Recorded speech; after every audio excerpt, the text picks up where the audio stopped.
Bienvenue dans le podcast Prends ce qui te parle.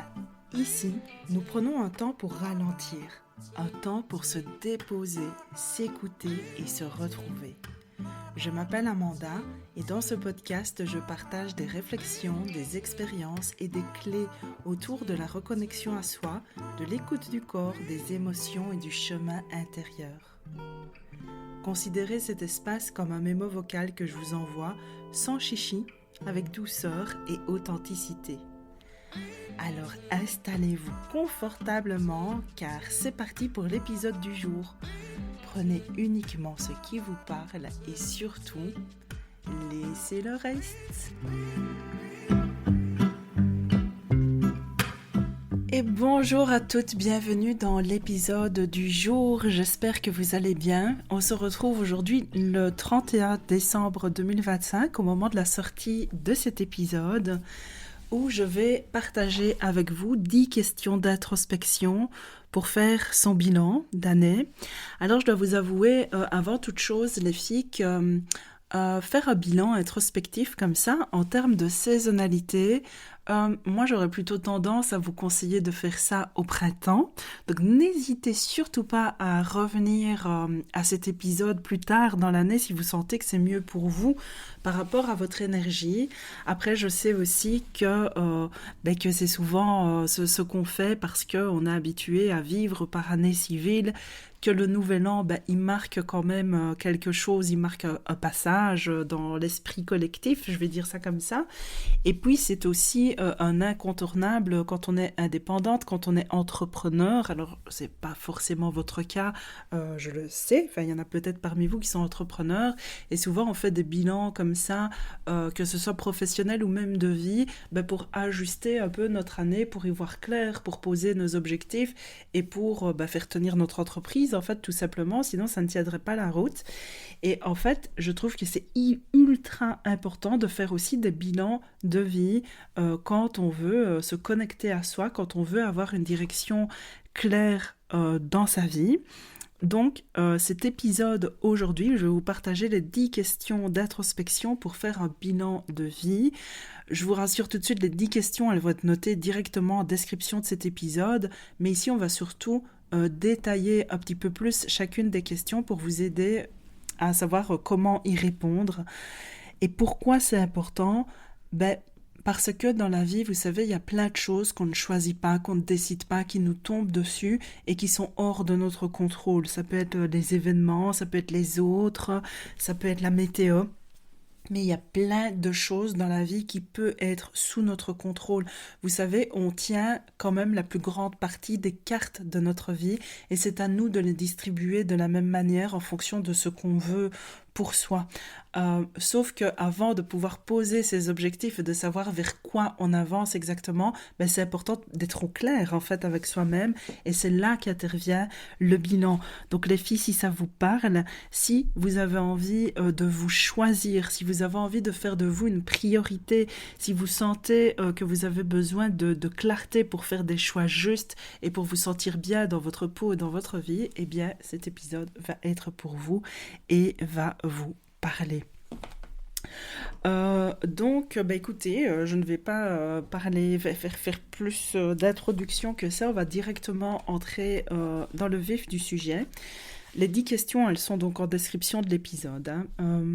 Donc vous pouvez tout à fait écouter cet épisode en voiture et répondre aux questions plus tard, vous voyez, dans votre cahier, quand vous êtes dans votre lit.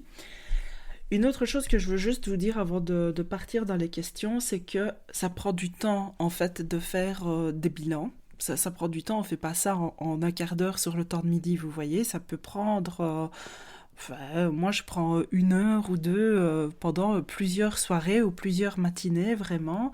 Alors, c'est pas obligé d'être si long non plus, hein, vous voyez, ça peut être plus rapide. Mais juste pour vous rassurer, c'est normal si vous avez l'impression que ça vous prend du temps. Et moi, j'aime bien répondre à l'écrit, donc j'ai mon petit cahier. J'aime bien répondre à l'écrit parce que je trouve toujours qu'il se passe quelque chose de plus profond quand on écrit, qu'on prend le temps d'écrire à la main. Maintenant, pour ce genre de bilan, éventuellement, si vous aimez bien que tout soit très carré, etc., vous pouvez aussi le faire à l'ordinateur parce que c'est un bilan, c'est quelque chose d'évolutif. Et donc, éventuellement, pour ce genre de travail, ça peut être bien de pouvoir retourner dedans, de pouvoir ajuster, de pouvoir modifier, de pouvoir ajouter des choses, en enlever, etc. Je vous le dis aussi, moi, ce que je fais dans mon cahier, c'est que j'écris la première question, par exemple, j'y réponds sans me poser trop de questions, je laisse vraiment venir tout ce qui vient. Et puis, dans mon cahier, je laisse un peu d'espace et je vais au début de la page suivante pour écrire la question suivante. Et à chaque fois que je fais comme ça, quand j'ai fini de répondre à une question, je laisse de la place et je vais sur la page suivante pour la question d'après. Tout simplement parce que vous allez voir que c'est un travail introspectif qui va agir à l'intérieur de vous, peut-être pendant la nuit, peut-être que vous allez faire des rêves et que le matin, il y a quelque chose qui va être plus clair pour vous et vous aurez envie d'aller écrire en fait dans votre petit bilan. Donc laissez vraiment de l'espace si vous faites ce travail par écrit. Voilà, on démarre. Alors la toute première question, c'est quels ont été les temps forts de cette année ? Alors, en fonction de quand vous faites ce bilan, vous pouvez très bien changer la question et dire cette saison, ce trimestre, ce mois, voilà, peu importe ces derniers 3 ans, vous voyez, vous faites vraiment comme vous voulez. Ici, j'imagine que c'est un bilan pour une année civile complète. Donc, quels ont été les temps forts de cette année ? Comment vous allez répondre à cette question ? Moi, je procède, je fais une liste. Cette question-là, j'y réponds comme une liste à puces où j'écris vraiment des mots-clés et j'écris tout ce qui m'a touché d'une manière ou d'une autre. Donc ça ne va pas forcément être que des choses qui me concernent directement. Par exemple, le premier truc que j'ai écrit, c'est la naissance d'une de mes nièces qui est née en janvier. C'est pas moi qui ai accouché, c'est pas mon bébé, c'est celui de ma sœur, mais c'est quelque chose qui m'a affectée parce que c'est ma famille, ça m'a touchée. C'était un événement important dans mon année 2026, donc je l'ai écrit. Pareil, il y a eu des décès autour de moi, malheureusement, ça fait partie de la vie. Les décès qui étaient de parents de mes amis, par exemple, et ça m'a touchée par rapport à mes amis parce que elles sont proches de moi, je suis touchée par leur peine, mais aussi indirectement, vous savez, ça fait un effet miroir où on commence à réfléchir aussi à la mort, en fait, et au fait que ça peut nous arriver aussi, ce genre de choses. Donc, tous les événements autour qui vous ont concerné d'une manière ou d'une autre, vraiment, vous les écrivez. Et les petits comme les grands, vous voyez. Donc, je vous donne d'autres trucs. Par exemple, j'ai arrêté une cure que je faisais... que j'avais commencé en 2024, une cure de compléments alimentaires, etc., avec un régime un peu particulier. J'ai décidé de l'arrêter en 2025. Je l'ai écrit parce que pour moi, c'était une étape, c'est quelque chose quand même qui était significatif et qui a pu influencer des choses dans mon année. Donc j'écris vraiment tout. Et cette liste-là, franchement, elle peut être quand même un peu longue, vous voyez. Et pour vous aider à retrouver vos événements et vos trucs un peu importants, parce que parfois on ne sait pas trop, ce qu'on peut faire, c'est aller voir dans notre agenda, pour les personnes qui ont un agenda, et vous tournez les pages comme ça de mois en mois, dès que vous voyez un truc, même un restaurant avec des copines que vous aviez plus vues depuis longtemps, vous l'écrivez comme ça, vraiment vous allez... En fait, cette première question, elle va vous permettre d'avoir une vue d'ensemble de votre année, mais aussi de prendre conscience de certaines choses de votre année. Un autre truc qu'on peut faire aussi, c'est regarder les photos dans notre téléphone. On redémarre en janvier. Si vous faites partie des personnes comme moi qui photographient tout, moi j'aime bien parce que maintenant je sais que mon appareil photo, c'est pas juste des photos, c'est aussi mon pense-bête, c'est aussi ma mémoire, vous voyez. Et quand je fais quelque chose que j'aime bien, j'essaye de prendre une photo de la scène. Et c'est juste pour moi et c'est vraiment pour après, quand je vais regarder mon année, me rappeler « Ah oui, ce mois-là, j'avais fait ça ». Et parfois... je trouve que c'est chouette parce que parfois on se dit « Ah, c'était cette année que j'ai fait ça, j'avais l'impression que c'était l'année passée » ou vous voyez, donc vraiment ça nous remet un petit peu les yeux en face des trous, ça permet d'avoir des faits réels en fait qui se sont vraiment passés. Éventuellement, pourquoi pas votre feed Instagram ou votre feed Facebook si vous avez tendance à publier souvent des choses, etc. pour avoir des souvenirs. Voilà, donc vraiment, vous redémarrez de janvier si vous faites le bilan annuel et vous notez, vous faites une liste de tout, donc quels ont été les temps forts de cette année. C'est vraiment la première étape. Voilà pour cette première question. Une fois que vous aurez fait ça, donc laissez de la place, hein, parce que vraiment, je vous dis, ça se peut qu'il y ait des trucs qui vous reviennent, etc. Et une fois que vous allez faire ça, ça va vous donner en fait une image, une cartographie un petit peu de toute votre année 2025. Et vous allez déjà voir qu'il y a un peu de tout, qu'il y a des choses en termes d'émotions, il va y avoir des choses heureuses, il va y avoir des choses plus tristes, il y a des choses qui vous auront énervé, il y aura des choses qui vous auront déçu. En fait, il y a du positif et du négatif, et c'est normal parce que la vie est comme ça, vous voyez. Donc là, vraiment, on met tout ce qui nous a touchés, que ce soit en bien, en mal, en c'était neutre, mais c'était important, vous voyez, donc on écrit vraiment tout, ça nous permet d'avoir une vue d'ensemble de tout ce qui s'est passé pour nous dans notre année. De là, la deuxième question que je vous propose, et là c'est vraiment du pur développement personnel pour être une personne voilà, responsable de soi, qui avance, qui évolue, mais qui se remet en question de façon juste aussi, c'est quelles sont les leçons que la vie m'a enseignées cette année. Et j'aime bien cette question, je trouve qu'elle est difficile, mais en même temps, je trouve qu'elle est très belle parce que ça permet de mettre du sens dans les choses qu'on vit, qui sont parfois un peu difficiles, justement. Euh, J'hésite à vous donner des exemples personnels parce qu'évidemment, c'est personnel, mais voilà, en introduction, je vous ai dit que j'ai été touchée par le décès de certaines personnes. Voilà, ça concernait plus des amis à moi, mais tout ça, ça m'a donné comme leçon quelque chose de l'ordre où ça sert à rien de se prendre trop la tête, parce qu'en fait, la mort, c'est une étape de la vie qui est indéniable. Vous voyez, on va tous y passer. Et ça a donné... alors c'est triste, ça fait de la peine, mais en même temps, la leçon, c'est de profiter de la vie et de se réjouir en fait du temps qu'on a à passer ensemble et de se rappeler, vous voyez ce que je veux dire, de se rappeler qu'à un moment donné, on va tous partir, ça sert à rien de se prendre trop au sérieux, et à la fois, la vie, elle est précieuse et elle mérite qu'on la chérisse, qu'on lui donne notre amour, et justement qu'on fasse ce genre de choses, ce genre de bilan. Mais moi, ça me donne encore plus envie de le faire pour avoir une vie qui est encore plus juste, qui est encore plus alignée, puisque l'issue finale, ça va être celle-là, c'est que je n'en sortirai pas vivante de cette histoire, vous voyez, mes proches non plus, et j'ai envie que ma vie soit la plus juste possible, la plus alignée possible. J'ai envie de kiffer ma vie, mais j'ai aussi envie de la traverser, parce que je sais que la vie, elle peut pas être utopique, vous voyez, mais j'ai envie que dans toutes les tempêtes de la vie, d'être entouré des vraies personnes à côté de moi, des bonnes personnes pour moi, d'être entouré de personnes qui partagent mes valeurs et avec qui on se soutient dans les bons comme dans les mauvais moments. Ça remet vraiment la vraie amitié au centre, ça remet le vrai amour au centre, vous voyez. Donc hors d'un événement qui a été douloureux, j'en retire ce genre de leçons. Donc il y a toujours des leçons, et vraiment pour cette question-là, c'est un exemple que je vous donne, mais il peut y avoir plein de choses. Ça peut être lié à une déception que vous avez eue, ça peut être lié à une rupture amoureuse, ça peut être lié à, que sais-je, vraiment, vous allez voir, laisser venir ce qui vient. Et je suis sûre que vous allez trouver des leçons de vie. L'idée, c'est quand même que de cette question ressorte quelque chose de positif.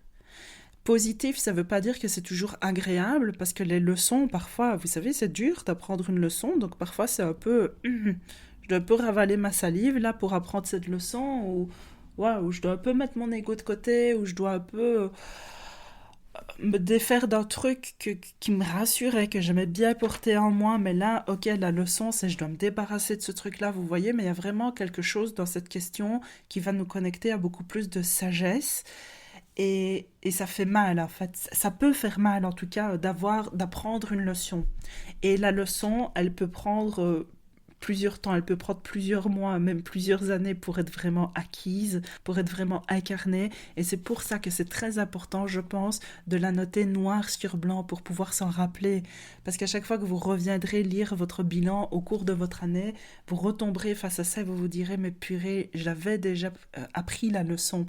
Et d'ailleurs, il y a une des leçons que je réapprends chaque année, c'est que tant qu'on n'a pas compris la leçon, la vie fait toujours en sorte de nous la remettre sur notre chemin d'une manière différente. Vous voyez? Donc, voilà.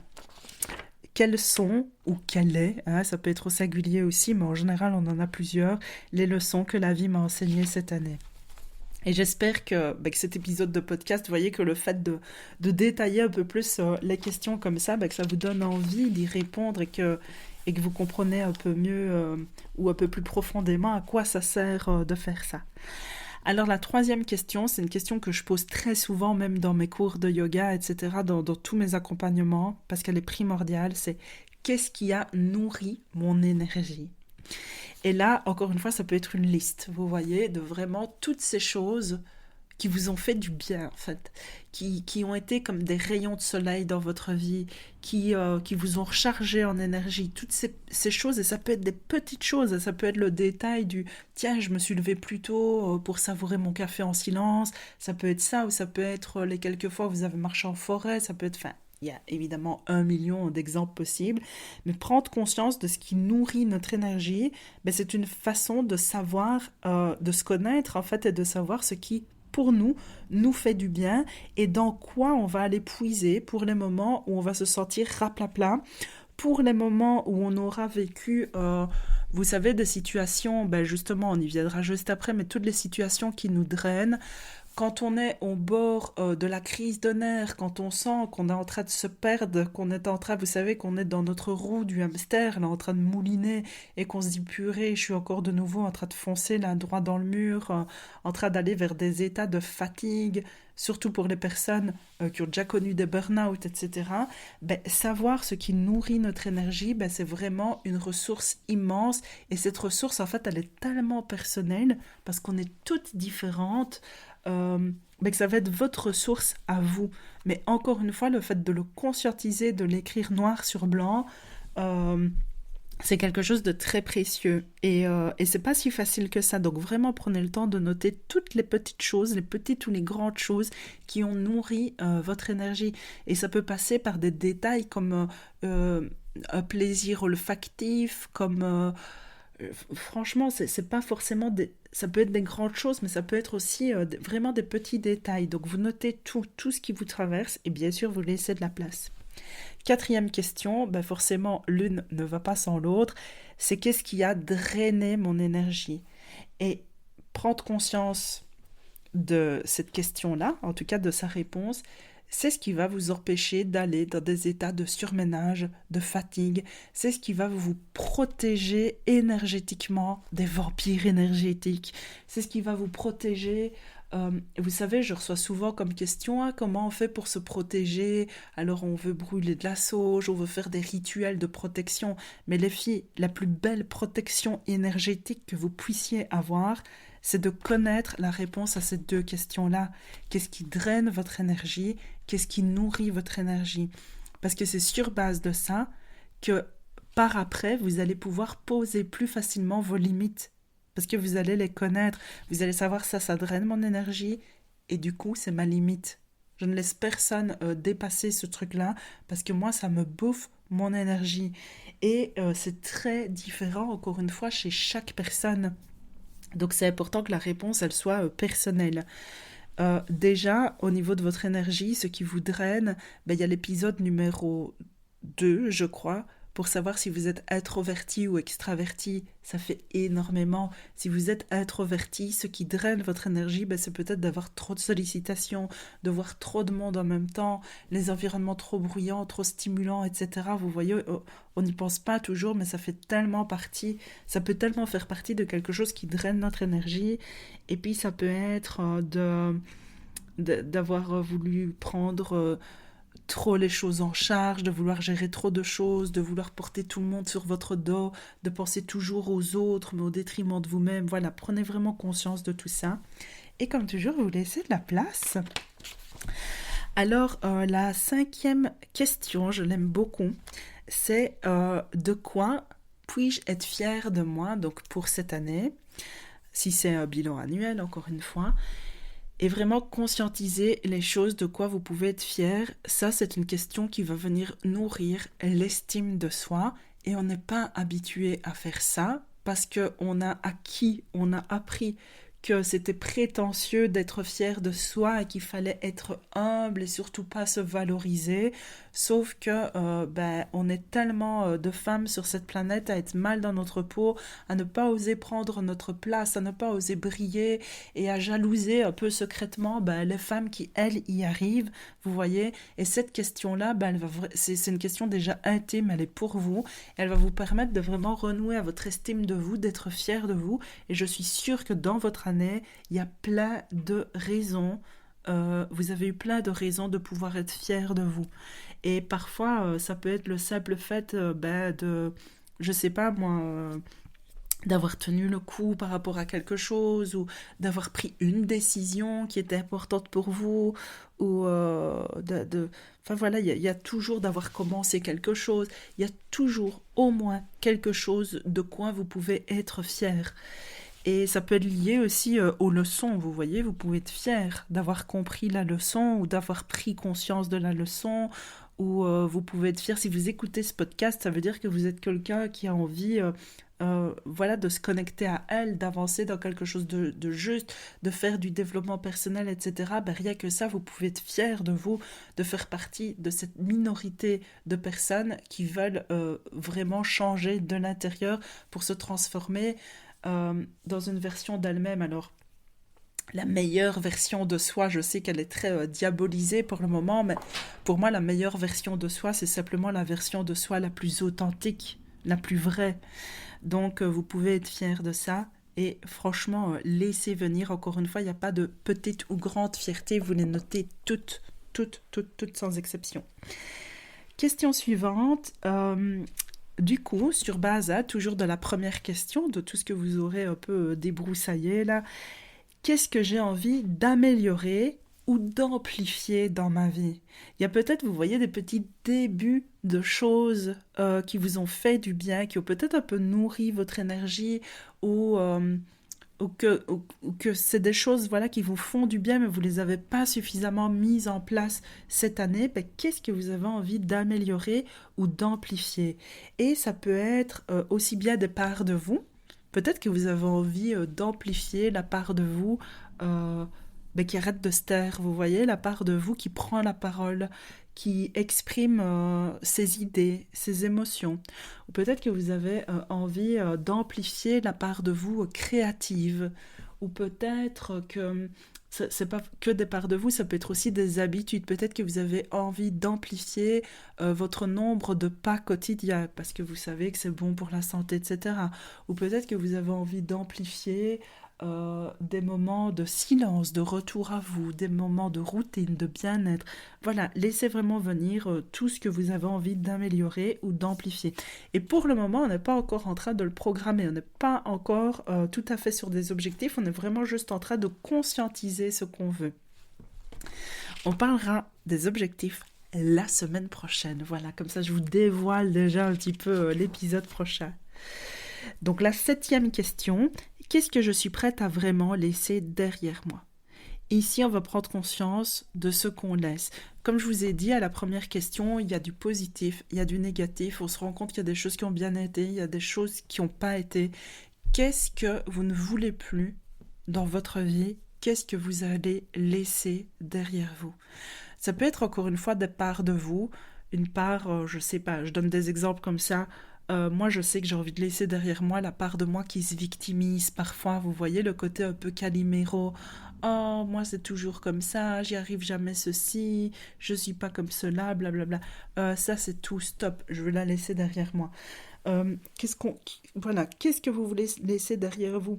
Peut-être que c'est, encore une fois, une habitude, un comportement que vous savez qu'il n'est pas sain pour vous, qui vous empêche d'évoluer vraiment vers ce que vous voulez.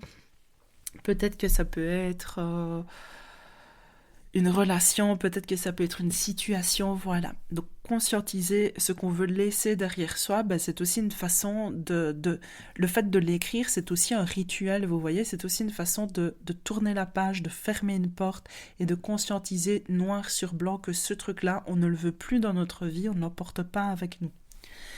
8e question, quel mot peut résumer mon évolution cette année?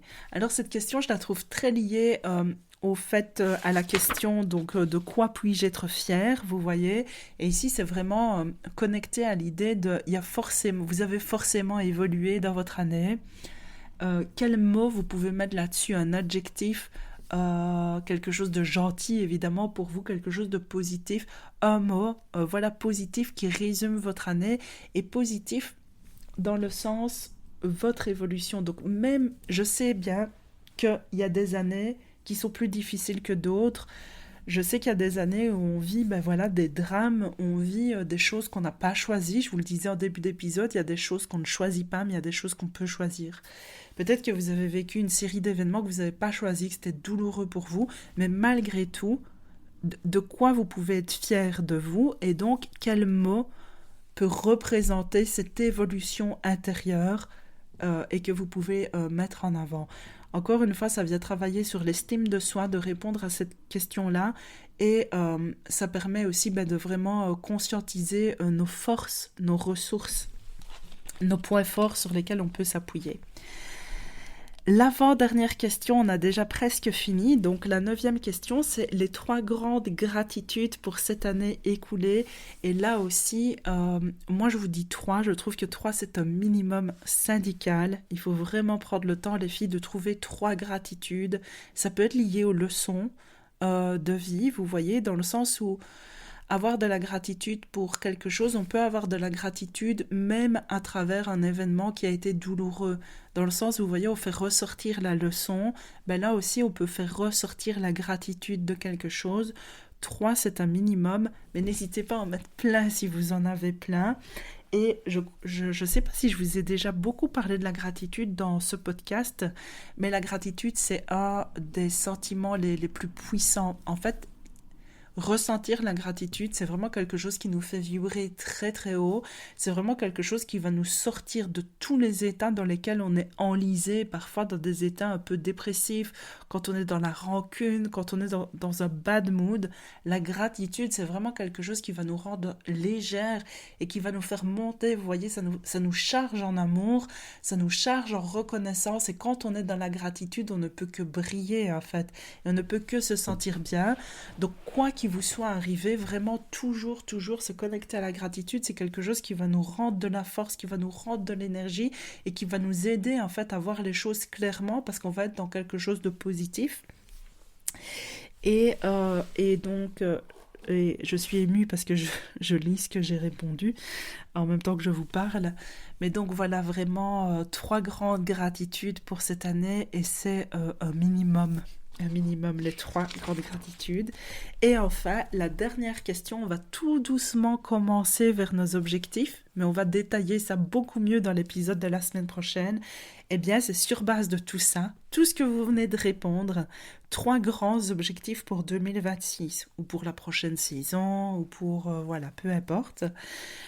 Quand je dis 3 grands objectifs, ça veut dire, ici on ne va pas encore commencer à préciser, etc. Ça peut être 3 grands objectifs par rapport à des domaines de vie. Ça peut être trouver un autre boulot ou me sentir bien au boulot, par exemple. Vous voyez, ça peut être ma santé et ma maison, par exemple, vous voyez, ou mon rapport à mes enfants, ou je sais pas, voilà, laissez venir ce qui vous vient, mais vraiment 3 grands objectifs pour l'année à venir.